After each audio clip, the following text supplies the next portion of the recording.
On s'y attendait. Parmi les conditions de Poutine pour mettre fin à l'opération spéciale en Ukraine, une seule est presque cruciale.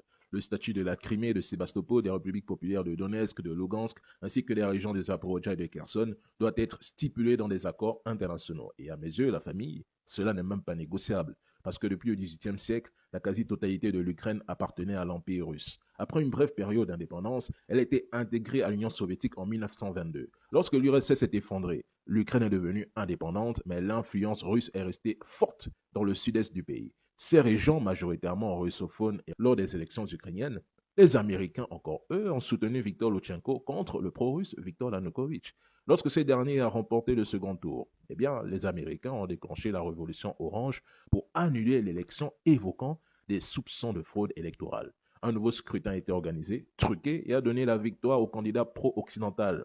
Rapidement, ce dernier s'est rapproché de l'Union européenne et parallèlement, 7 pays d'Europe de l'Est ont rejoint l'OTAN et entre 2004 et 2007, l'Union européenne a intégré à son tour 9 pays de cette région. Quand Viktor Yanukovych a été réélu, il s'est directement tourné vers la Russie, acceptant divers accords commerciaux et militaires, notamment concernant le stationnement en mer Noire passant par la Crimée. Les États-Unis, une fois de plus irrités et choqués, vont alors fomenter la révolution du Maïdan en 2014. Le pays sera divisé.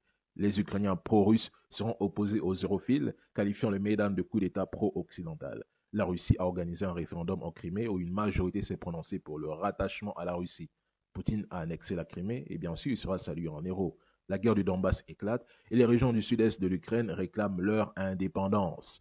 Poutine va normalement les soutenir militairement en envoyant des troupes car tout le sud-est du pays exprime son rejet de l'Ukraine pro-occidentale, son ras-le-bol et désire l'indépendance. Au lieu de reconnaître cette volonté, les Américains ont incité la partie ouest à mener des actions violentes contre leurs propres compatriotes de l'Est.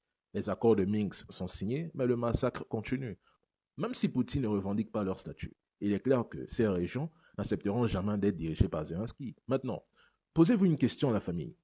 Pourquoi Joe Biden traite-t-il les habitants de cette région de terreau-terreau, de terroristes, alors qu'ils se défendent et réclament leur indépendance, tandis qu'au nord du Mali, il qualifie de rebelles ceux qui éliminent leurs propres frères maliens sans aucune justification valable?